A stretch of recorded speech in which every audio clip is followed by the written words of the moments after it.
My dear friends, it's an auspicious welcome to all of you here in this presentation on Indian English theatre and drama today.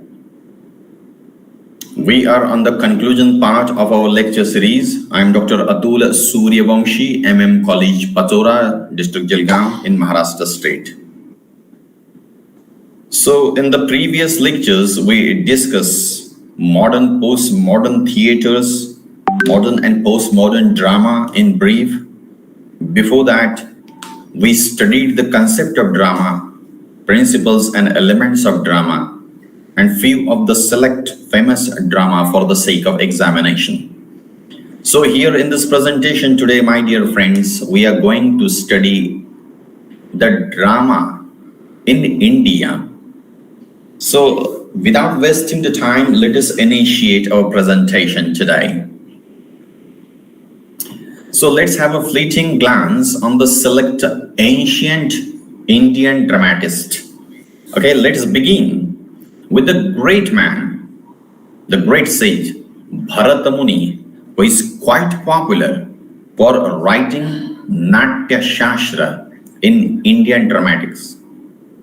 So Bharata Muni's Natya Shastra has been asked many times in the examination. And Bharata Muni is widely known as the father of drama here in India. So I request you to study in detail of this great man, Bharata Muni. What is Natya Shastra? How many chapters are there? What is the theme given in Natya Shastra? How many rasas are described by Bharata Muni? What are the different forms of the drama and the Anguli Mudra that have been pointed? And you know, Bharat Muni's Natya Shastra has been prescribed in many Indian universities in the PG department of English for a detailed study. So this is the prominent book. So I request you to see this book in detail. The second is Mahabhasha, written by the great sage Patanjali. So Patanjali is widely known as the incarnation of what we say the deity Sheshnag. In the 2nd century approximately, Patanjali Muni acquainted the Indians with the philosophy of yoga. He divided yoga into 8 different sections. So the first is Yam, second is Niyam, the third step of yoga is Asan, the fourth is Pranayam, then Pratyahar, then Dharana, Dhyan and Samadhi are the 8 steps of yoga described by Patanjali Muni in Patanjali Yoga. So Mahabhasha is the prominent work written by sage Patanjali in 2nd century. So one of the important dramatists in ancient India. The next is Vatsayan. Whenever we utter the word Vatsayan, we remember Kama Sutra. Most of the people think that Kama Sutra is a sex manual written especially, a sex guide, but it is not so. Vatsayan's the present book Kama Sutra pinpoints the few select tips how to maintain the matrimonial relationship, how to search and select the perfect partner, and how to derive pleasure out of marital relationship. So these are the guidelines. This is not pornographic book written by Vatsayan. So our preconception should be corrected here. So the next work is Kautilya, who is widely known as a Vishnugupta or Arya Chanakya in ancient India, and his book Arthashastra is quite popular. He is widely known as the father of ancient economics here in India. Again, one book, Panini's Astadhyay, is quite popular and famous. Panini, who was a very simple student in the beginning, became the famous and the topmost grammarian in Sanskrit. He is the great literary figure and a superb teacher in India. So we are going to study his book also in brief. The next literary person, the Indian dramatist from ancient India, Ashwaghosh, then Bhasa, then Shudraka, then Mahakavi Kalidas, who is quite popular. He was famous during the reign of King Vikramaditya. And having the blessings of the deity Kali, he wrote Shakuntal, which is a unique masterpiece in Indian drama and prescribed in many universities for the study. So I request you to see the works of Kalidas also, which are very beautifully written pieces in Sanskrit. The next literary dramatist is a Harsha, then a Bhavabhuti, then Vishakha Datta, then Bhatta Narayana, and Murari. So these are the select Indian dramatists which are popular. And in the examination, the select one, as I told you, Bharata Muni, then Kautilya, Panini, then Kalidasa has been pinpointed in the examination. So study this. Let us turn toward the next slide here, which will acquaint us, introduce us in brief about the works actually now. So Panini's Astadhyay, as I told you, is a prominent work in Sanskrit.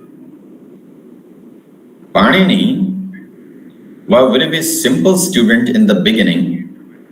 In old times, there was a system of a Gurukul. Student went there in the ashram of Guru, lived there for long 12 years, and they seek knowledge. Panini was very weak in Sanskrit. And so is the reason the teacher asked him to give him a thrash sounding or beating. As a spare the rod and spoil the child was the rule at that time. But he saw there was, he read the palmistry and saw that there was no such education there for Panini. And so that student was driven out of the Gurukul. Panini became very serious. And he studied Sanskrit grammar and became the topmost grammarian in Sanskrit. Astadhyay is a grammar that essentially defines the Sanskrit language. So most of the people think that Sanskrit is the mother of all the languages in India. If we study Sanskrit, it helps us to improve our pronunciation and intonations accordingly. Annadanam paramdanam vidyadanam tatodikam annena kshanika trupti yavajvant vidya. So Sanskrit is very superb language. The Astadhyay consists of 3,959 sutras in 8 chapters. which are each subdivided into 4 sections or padas. So let's proceed further. Mahabhasha, which is again great work written by sage Patanjali. Sage Patanjali is widely known as the incarnation of Sheshanag here in India. As a Lord Patanjali, sage Patanjali acquainted the philosophy of yoga, which is divided into 8 sections further, as I told you in the very beginning of this presentation. So Mahabhasha is dated to the 2nd century. It is attributed to Patanjali and is a commentary on select rules of Sanskrit grammar from Panini's treatise, the Ashtadhyayi. This book deals with the Shiksha. So what is the Shiksha about? It is about the phonology of the language, including accent, intonation, stress. We feel that this is a foreign technique of the study. Phonology, then morphology, syntax, lexical, and semantics. This is not the foreign philosophy. This is the philosophy of Indian people. So many years ago, Patanjali, sage Patanjali explained this. And next is Vyakarana, which comprises a grammar and morphology itself. So, Nirukta, that means etymology, that means origin of the words, has been discussed in the present book. And these etymologies naturally lead to semantic explanation. So the theory from phonology up to semantics has been already discussed by sage Patanjali in Mahabhasha. And so from that point of view, my dear friends, this book is very important. We feel that the most of the topmost and the great grammarians, they are from the foreign land. But Noam Chomsky and Jacques Derrida and all those scholars derive inspiration from sage Patanjali's Mahabhasha. So this is Indian philosophy. This is Indian knowledge, and we should be proud of it. Request you to see all these books in detail for further study to crack NET examination in the stipulated time. The next is Treatise on Theatre, which is widely known as a Natya Shastra, written by Bharata Muni. So again, this book, as I told you in the very beginning, has been prescribed in many of the Indian universities and outside India also. Lord Shiv is widely known as the father of the dance. And Bharata Muni derived inspiration from Tandav Nritya of Lord Shiv and wrote this book, a treatise on theatre, which we know as a Natya Shastra in Sanskrit. So this is the complete book which explains the detailed theory on philosophy of dance. That a dance, Nritya, is a scientific technique to perform on the stage. So Bharata Muni is considered the father of the Indian theatrical art form. And this book is written somewhere around 500 BC by Bharata Muni, comprising 6,000 couplets in Sanskrit and spread over 36 chapters. Natya Shastra's focus was on dance and drama, with music as an aid. So the 6th and the 7th chapter of this book, Natya Shastra, deals with fundamental emotional notions and aesthetics of ras and bhav. So as we know quite well, there are 9 ras. As we study this in Marathi grammar also.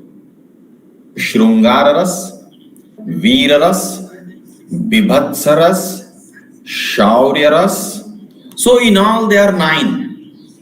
And the theory and the details are given here in this book, Treatise on Theatre Natya Shastra, written by Bharata Muni. So this is the classical masterpiece written in Indian theatre. And this is the favorite book of the board of NET and SET. So I request you to study this book in detail. Bharata Muni's Natya Shastra is the superb and the evergreen book written ever on the dance as a scientific form and technique to perform on the stage. Let's proceed further.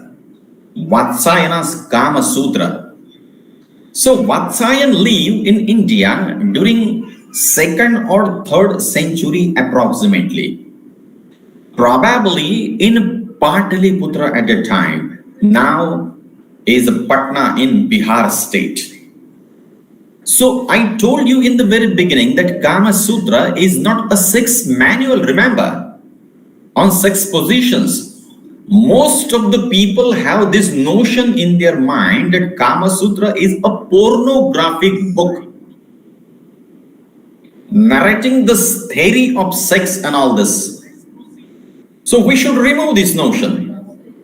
Rather, this book is a guide to the art of living well, the nature of love, how to find a life partner, maintaining one's love life, how to maintain the matrimonial relationship, how to derive pleasures out of matrimonial relationship. This book is a guideline for that, and other aspects pertaining to the pleasure-oriental faculties of human life. So, my dear friends, now the time has come to see this book, Kama Sutra, with a literary point of view, and not with the derogatory sense. It has 1,250 verses distributed over 36 chapters in 64 sections, organized into 7 books. And Vatsayan took painstaking efforts to write this book in 2nd century. So see this in detail, what is given here in this theory, that now we should see all those books from a mature point of view. We should have maturity. The next classical dramatist is a Bhasa. So Bhas is regarded as the father of Sanskrit drama and one of the oldest known classical playwrights in the history of Sanskrit literature. His masterwork, Swapna Vasavadattam, which is the masterpiece written in Sanskrit ever, was frequently cited whenever there is the reference of Indian drama. Most of his plays are based on the theme of Indian epic, Ramayana and the Mahabharata. These are the classical Indian epics. So most of his plays, present the story of the Ramayana and the Mahabharata also. So we should remember Bhas as one of the noteworthy writers in ancient India. My dear friends, let's proceed further towards the great literary figure, poet, playwright, the classical writer in Sanskrit, none other than Kalidas. He himself said, I am the Das of the deity Kali. I am the simple devotee of the goddess Kali. And Kali bless Mahakavi Kalidasa to write in Sanskrit. This is the assumption. There are so many stories concerning Kalidasa. Mahakavi Kalidas was a classical Sanskrit dramatist, is known as the Indian Shakespeare, who lived during the reign of King Vikramaditya, one of the important kings here in India, in ancient India. So as William Shakespeare is widely known as the father of a drama in English, he wrote during 16th century. In the same way, Mahakavi Kalidas is the Shakespeare in India. Ritu Samhara is Kalidas' first poetic work. It is said that in the very beginning, Kalidas was a very simple person, having no concern of Sanskrit and no sense of speaking the language. He was a very ordinary person. In the tussle of the life, he was married to a superb scholar woman, and she insulted him after marriage. And so is the reason Kalidas went into exile, and having the blessings of a deity Kali, he started writing in Sanskrit. So Kumar Sambhava and Raghu Vamsha are Kalidas' two epic poems, are quite popular. The Malavika Sanghamitra, Abhijnana Shakuntalam, and Vikrama Urvashi are his select famous dramas in Sanskrit, remember. I will read their classic masterpieces. So I request you to study the great personality Kalidas from dramatic point of view. So let's have a fleeting glance on his Abhijnana Shakuntalam, which is written in Sanskrit. The play Abhijnana Shakuntalam comprises 7 acts, and it tells the story of King Dushyanta and Kanvamuni's daughter Shakuntala, and their love, the marriage, the separation, and finally in the drama, eventually their reunion, their beginning. So we can say this as a tragicomedy form. The protagonist is Shakuntala, the daughter of the sage Vishwamitra, and the beautiful Apsara, the beautiful woman, Menaka. So finally, Vishwamitra and Menaka, they abandoned this daughter. Menaka went away there in Swarga, in heaven.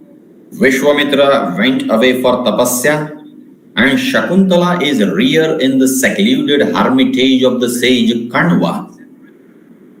So Dushyanta, the king of Hastinapur, comes hunting in the forest. He saw Shakuntala for the very first time, and he falls in love with her. So we can call it as a love at first sight.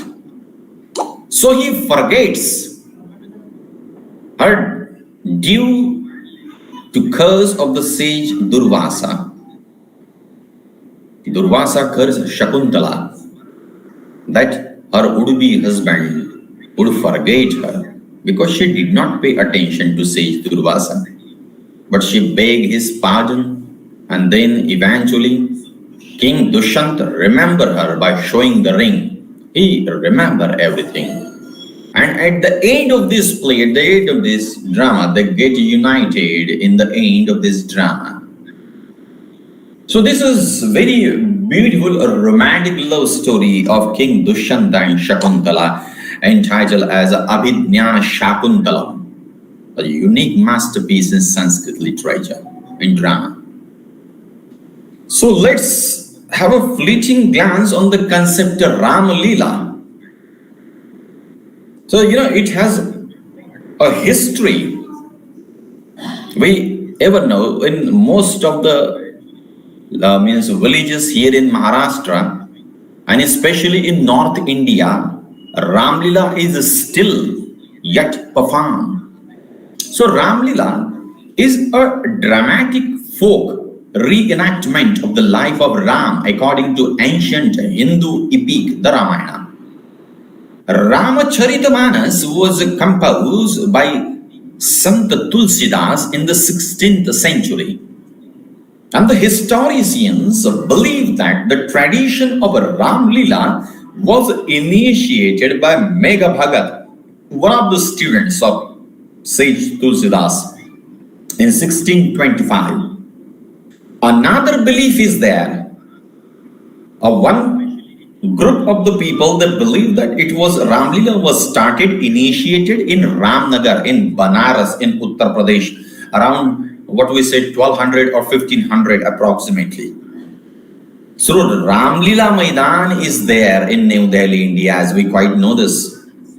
It's a large ground located in New Delhi, India, Ram Leela Maidan. So this Maidan is the symbol that Ram Leela has been performed from so many years. And Ram Leela is the symbol of our Indian heritage. It is one of the form of drama. Let's proceed further. Select modern Indian dramatists. We study history and the select classicals, ancient Indian dramatists. And now is the time to study select modern Indian dramatists in brief. Let's begin with Sri Arabinda, the great yogi, then the recipient of the first Nobel Prize for India in 1913 for his best contribution in literature, Gitanjali, none other than the Bengali writer Rabindranath Thakur, then Dina Mehta, then Uma Parmeshwaran, the Nisimiskil, Guru Charan Das, G.V. Desani, then Gyu Patel, Pritish Nandi, Mohan Rakesh, Badal Sarkar, Vijay Tendulkar, Girish Karnad, Manjula Padmanabhan, and Mahesh Dadani are the select figures which are quite popular in modern Indian drama. So remember this, study all these figures in detail, search their works of the drama, and see what is given in it. Let's proceed further without wasting the time. Here we can visualize the slide of Sri Aurobindo, born in 1872 and died in 1950. He is an Indian yogi famous for his paper Vande Mataram, which is originally written by Bankim Das Chatterjee. And for the very first time, Vande Mataram was sang in Kolkata Conference in 1896. So the prominent plays written by Sri Aurobindo, the great yogi, are Parsi's The Deliverer in 1979, then Vasavadatta in 1957, The Vises of Basura in 1959, and Erik the King of Norway in 1960 are the select dramatic work written by Sri Aurobindo. This was the beginning of the writing. The next literary dramatist in India, quite popular, who was born in 1861 and passed away from this world in 1941, the great Bengali writer, recipient of the Nobel Prize, first Nobel for India in 1913, Rabindranath Thakur. He married with Mrinalini Devi. Basically, he is known as a poet, but his dramas are also quite popular in Indian literature. Chitra, published in 1914, The Post Office in 1912, Sacrifice in 1917, Raid of Orienters in 1926, then Chandalika in 1933, then Muktadhara in 1922, then Natir Puja in 1926, The King of the Dark Chambers in 1910, The Cycle of Spring in 1917, and Sannyas in 1884 are the selected dramatic work written by Rabindranath Thakur. He's a great person. So most of the stories, ancient. And Rabindranath Thakur speaks about man-woman relationship. He speaks on human bondings. He speaks on humanity. He speaks about nation in most of his dramas. So let's proceed further without delaying the time. The Girish Karnad, one of the prominent figures in Indian drama, born in 1938 and died in 2019 recently. Girish Karnad writes in two languages. One is Kannada and the other is English. He is a bilingual writer, remember this. He received Kalidas Samman and Gyanpith Award in 1998. This is the culmination of the awards in India. So he is quite popular for his works Yayati, published in 1961, then Tughlaq in 1962, then Hayavadana in 1970, and Nagamandala, a play with Cobra, which published in 1972. So let's have a fleeting glance on the select works of Girish Karnad. Let's begin with Yayati in 1961. So what is the story? What is the theme of Yayati? Yayati, a powerful king of a Kuru dynasty, has a strong aversion towards youthfulness and worldly pleasures. You know, he was interested in material pleasure instead of spiritual. He marries Devayani, Shukracharya's daughter, but in a fit of the lust. Having strong passions, he molested Sharmishtha, and this makes Shukracharya angry, and a curse fall on him that he would lose his youth and become decrepit. The idea of losing his youth is extremely painful for him to bear, as he cannot resist the temptation of the sensual pleasure. He was interested in that. However, the intensity of the curse lessened when Puru, his son, the great man, visits Shukracharya. If any person is ready to give his youth to Yayati in exchange of his old age, he could enjoy the everlasting youthfulness again, was the boon of Shukracharya. Puru, the youngest son of Yayati, accepts the old age of the father in exchange of his youth. But you know, this decision of Puru forced his wife Chitralekha to commit suicide finally. She couldn't tolerate this. The death of Chitralekha awakens the sense of rationality in Yayati. He understood the meaning of life, that passions, lust, and sex is a part of life alone, and it is not the life in itself. And he again takes back his old age from Puru and restores his youthfulness. Is the beautiful story and theme of King Yayati. And you know, the message is quite somber, that we should not run behind material pleasures, because the ultimate pleasure for the human life lies in aesthetic pleasure, what we call religious pleasure, which is not physical, but instead which one is a spiritual. So, you know, religion, God, worshipping, and living the noble and dignified life on the way of the truth, the way of the justice, is the theme of Yayati. It's a very beautiful piece of literature ever written in Indian drama. I request you to go through it. The next is Tughlaq, published in 1962. So it was staged at Purana Kila in Delhi in 1972 for the very first time. Tughlaq, a 13th play by Girish Karnad, focuses on the 14th century Turco-Indian ruler Muhammad bin Tughlaq. So this is the story of Muhammad bin Tughlaq. The play deals with only the last 5 years of the reign of Muhammad bin Tughlaq.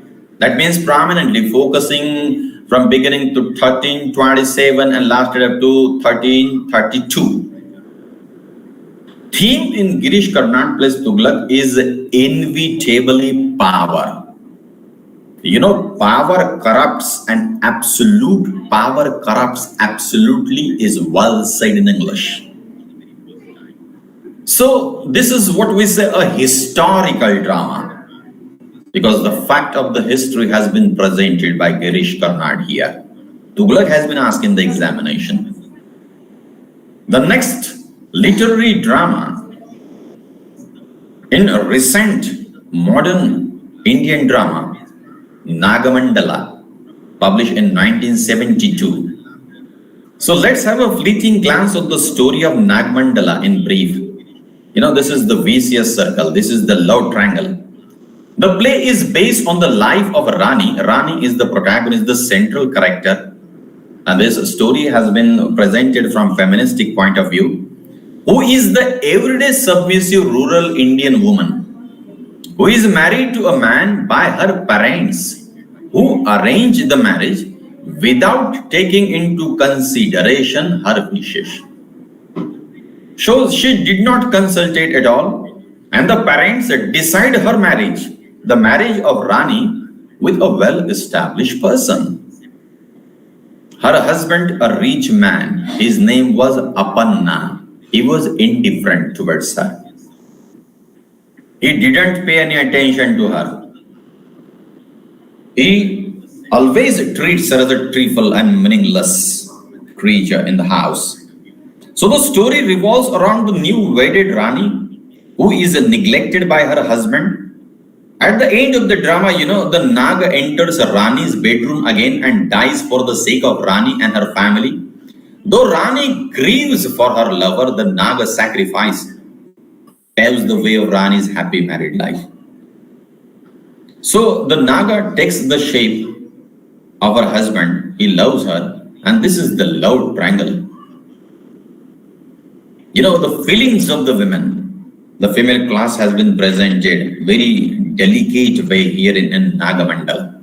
So from that point of view, you know, this is the feministic work, Nagamandala, published by Girish Karnad. The next is Vijay Tendulkar, born in 1928 and left this world in 2008 recently. The theme of gender discrimination, sexual norms, violence, stability in the society, man-woman relationship, institutions of the marriage, social issues, power and morality have been featured prominently in Vijay Tendulkar almost all plays. So his select plays are the very first one, which is quite popular, has been asked many times in NIT and SIT examination, is Silence the Court is in Session, which published in 1968. Shantata Court Chalu Ahe is the Marathi translation of this. Ready? You can read it. The second work, again, this is the story of passions and lust. Ghanshiram Kotwal, published in 1972. The next, Sahara Binder, in 1972 again, are the prominent works written by Vijay Tendulkar. So let's have a fleeting glance on the work in brief. The first, Silence the Court is in Session. Tendulkar's this work, Silence the Court is in Session, Shantata Court Chalu Ahe, is a critique of gender discrimination and patriarchy and the women's fight against the injustice done to her. The central character, the protagonist, Miss Leela Benare, is the central character figure. Protagonist, the heroine of this play. At the end of this play, you know, the trial concludes as a Sukhatme makes a case against Benare, arguing that she has corrupted society and the very institution of motherhood. So for the very first time, in 1968, the problem of the killing of the female fetus has been pinpointed, and this is the satire on the Indian society. This is the satire on patriarchy and the male dominant society, where women has been treated inferior. So Silence the Court is in Session is a very serious theme in Indian drama and very prominent work for the sake of exam. Please see this, read this in detail. The next story, Khashiram Kotwal, published in 1972. Let's have a fleeting glance on the story in brief so that our concept should be very clear. Nana Fadnavis, who is the Diwan, means the chief secretary of Pune, is a corrupt figure and visits the Lavani dancer. Khashiram is working with the Lavani dancer. He is impressed by the wit of Khashiram, and Khashiram, being a Brahmin, goes to collect alms at the Peshwa's festival the next day. However, he is ill-treated there and is charged with pickpocketing and has been imprisoned for the offense. He then decides to take revenge of this. Khashiram barters his own daughter Gauri to get the post of Kotwal, that means the chief of the police of the Pune, from Nana. Having got the post, he begins to enforce strict rules in the city. He starts asking for permits for everything and starts throwing people in jail for the smallest offenses. When the commoner comes to Nana Fadnavis with a complaint, he dismisses them, and he himself is deeply indulged with his daughter Gauri. In the meantime, Gauri becomes pregnant by Nana and dies during childbirth. Nana asks her body thrown in the river secretly. She has been disposed. He convinces Khashiram that the title he enjoys is only because of his patronage. The situation goes out of hand when a few Brahmin visitors to the city are put in the prison, in the jail, and they die from suffocation due to inadequate ventilation in the custody. So the Brahmins of Pune then complains to the Peshwa. The Peshwa summons Nana, who orders Khashiram to be killed in the most inhuman way. Nana Fadnavis ignores his summons. The Brahmin then surround his palace in protest. To save his scheme, Nana finally gives order for execution of Khashiram, and the play ends. Is the story of Khashiram Kotwal. Against this book, we can see this from feministic part of view. Women has been treated trivial and secondary things here in India. The next, Vijay Tendulkar's Sahara Binder, published in 1972. Sahara Binder, the protagonist of Bookbinder, picks up other men's discarded women, cast of wives who would otherwise be homeless and destitute, and takes them in as domestic servants and as sex partners. He rules his home like a teen-pot tyrant, yet each woman is told that she is free to leave whenever she likes.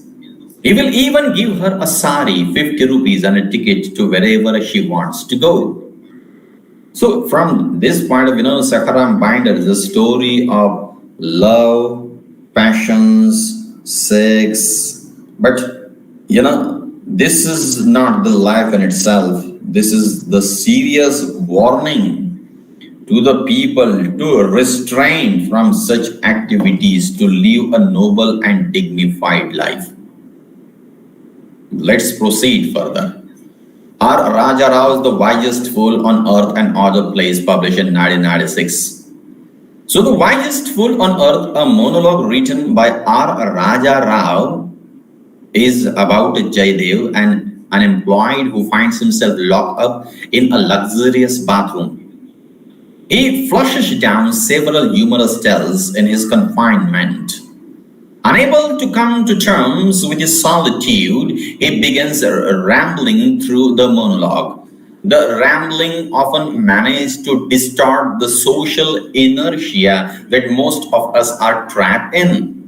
This work of R. Raja Rao witnessed a tale of failure, frustration, freedom, fulfillment, showered with humor. So let's proceed further to the next slide here in this presentation. Deena Mehta. So she is a Parsi writer, Parsi dramatist, has the clear notion that the community of the Parsi people is disappearing rapidly. They are becoming less in number. And she tries to preserve their ethnicity, tries to save the culture of the Parsi people through her creative writing. So her humble effort is there to present the culture of Parsi community to the readers. Another important plays are The Myth Maker in 1959, Bridges Are Not for Burning, and Getting Away with Murder are her notable works in Indian drama. Let's proceed further towards Uma Parmeshwaran. Basically, she is poetess, born in 1938. She is an Indo-Canadian writer and literary critic and the prominent playwright here in India. So, her plays are Sons Must Die and other plays published in 1998. Sita's Promise in 1981. Dear Didi, My Sister in 1989. And Rootless But Green are the Boulevards Tree in 1987 are her notable works in drama. Let's have a fleeting glance on the select works of Mahesh Dadani. He was born in 1958. Dattani won the prestigious Sahitya Akademi Award for his book Final Solutions and Other Plays in 1998. So his prominent plays are Tara, which published in 1990, Night Queen in 1996, Final Solution in 1993, for which he received this prestigious Sahitya Akademi Award, Dance Like Man in 1989, Do the Needful in 1997, On a Muggy Night in Mumbai in 1998, Seven Circles Round the Fire in 1999, and the most recent 30 Days in September, which he published in 2001. So let's have a fleeting glance on his award-winning work, Final Solutions in 1993. Moving between the partition of India and the present day, it explores the issue of the religious bigotry and communal violence. One night after being chased by a murderous mob, two Muslim boys seek shelter in the home of a Hindu Gujarati family. Mahesh Dadani in Final Solution discusses the theme of communal rights, hatred, bitterness of Hindu and Muslim. And we have to live here in India harmoniously. It is well said that there is no greater religion than the religion of humanity, and no greater service than the service of our motherland, has been the theme of Final Solutions. So the final solution is a humanity and not hatred, not communal violence. We have to live harmoniously here with the help of each other. And this is Indian culture, has been presented by Mahesh Dadani very beautifully in Final Solutions. Let's proceed further towards one prominent work of Mahesh Dadani entitled Tara, which he published in 1990. So what is the story about in brief? Let's have a fleeting glance. Tara is the story of a Siamese twins who were conjoined from the hip down and had 3 legs. They were surgically separated, and one of them may have 2 legs. The 2 legs were suited for Tara's body because Tara's body supplied the majority of the blood, but the legs were given to Chandan. The premise of the play Tara is the emotional separation that develops between 2 conjoined twins after their mother and grandfather means they skillfully they manipulate the physical separation to favor the male Chandan over the girl Tara. And here we can clearly observe the male-female segregation. So this is once again the tragedy on the part of female class, which has been pinpointed and presented here by Mahesh Dadani in Tara. So Tara is a star, it is a symbol, and every daughter wants to shine like a star in the sky. But this is what we say male-dominant society. And the girl child has always been treated inferior in the family. This theme has been presented by Mahesh Dadani very seriously in Tara. Let's proceed further. Where the next work written by Mahesh Dadani entitled Dance Like a Man, which he published in 1989. So what is the theme, the story about? The story revolves around the three generations. Jairaj and Ratna wants to develop their career as a dancer. Dance for them is not only their passion, but also their life and soul. They want to develop their careers in this field. So, for the select people, dance is everything. The stereotypes of gender roles are set in the society, and in spite of that, Jairaj goes on to pursue his career as a dancer.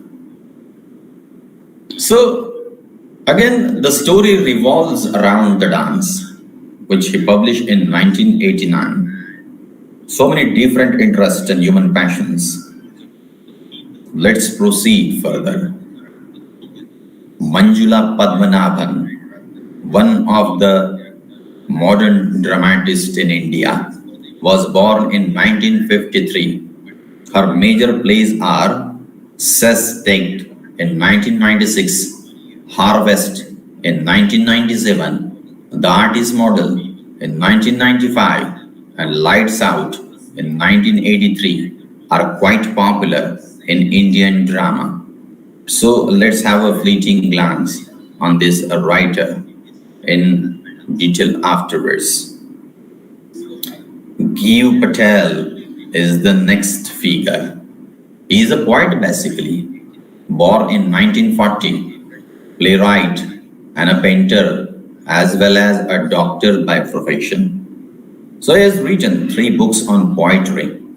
How Do You Withstand Body is one of his famous poems, which presents the doctor's point of view in the poetry. So his notable play is Princess, Savaksha, and Mr. Bhairan. This is select work in drama. So Giv Patel is also one of the prominent writer, dramatist in modern India. So my dear friends, let's stop our presentations today. Today we studied select ancient and modern dramatists here in India. We studied their works in brief. I request you to study the remaining dramatists and the works in detail for the sake of examination from objective point of view. Means study, recite by heart the title, name of the dramatist, work means the year of publication, then theme, characters, message. Study dramas from this point of view, from objective point of view. We are always with you in your struggle for quality. I request you to provide your feedback on this video so that we can consider, we can understand your notions as well. So for today, thank you very much for being with me always very positively. God bless you all. Let's stop. Jai Hind. Thank you very much.